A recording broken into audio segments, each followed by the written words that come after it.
Hey, Tiny Bigelow here, and the word of the day is ingratiate.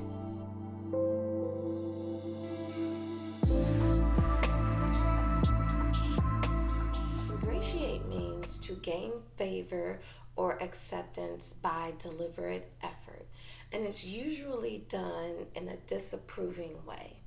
And I want to ask you a question because in here, the root word is ingrain. And I want to ask you, what is something that you really have wanted to do, but you have been talked out of, or persuaded out of, or convinced that you cannot do whatever this thing is, whatever this act is that you say that you want to do? And I assert that you have been ingratiated. Sometimes this ingratiation occurs outside of you, but more importantly, we're going to talk about the ingratiating activities that happens mentally inside of you. Ingratiating is also a psychological technique where the individual attempts to influence the other individual by being likable. And when we experience this ingratiating activity within ourselves, it happens because we are operating from a limiting belief. And as you already know, a limiting belief is a belief or a thought that we have about ourselves that stops us from doing the very thing that we think and know that we want to do.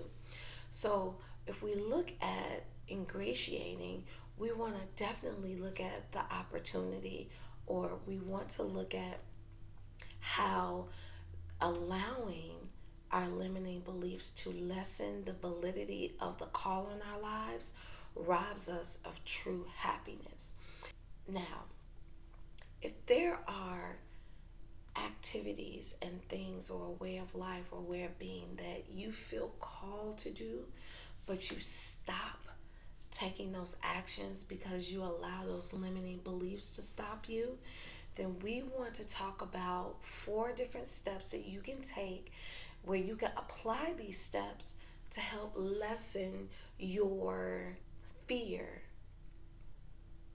of taking action on what you want for your life. What is that limiting thought that keeps you restricted from having the desire or having the belief that you can take action on what you say you want for your life? So number 1, what is the disempowering thought you have towards yourself? I want you to ask yourself that question. Number 2, where did that thought come from? So think back, and for some of us, we have to go back a little bit further, but think back, when was the first time you started to believe and feel you're not good enough, you're not smart enough, you're not big enough, you're not tall enough? So think about that. Number 3, find proof that disproves your limiting belief, right? So you may say, I'm not good enough. So if that's the example, you want to find examples where you are good enough. Maybe you are a good parent. Maybe you are a good student. Maybe you are a good worker.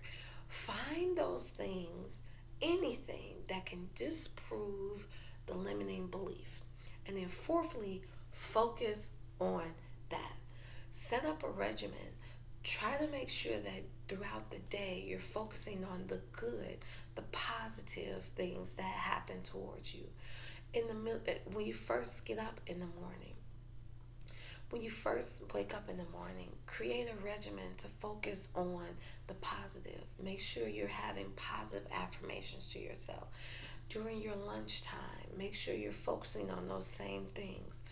At the evening, before you retire for the day, highlight all of the great things that happen and watch how those limiting beliefs begin to subside and allows you to see the good that really shows up in you, by you, each and every day. I hope this time has served, and make sure you have a great rest of your day on purpose.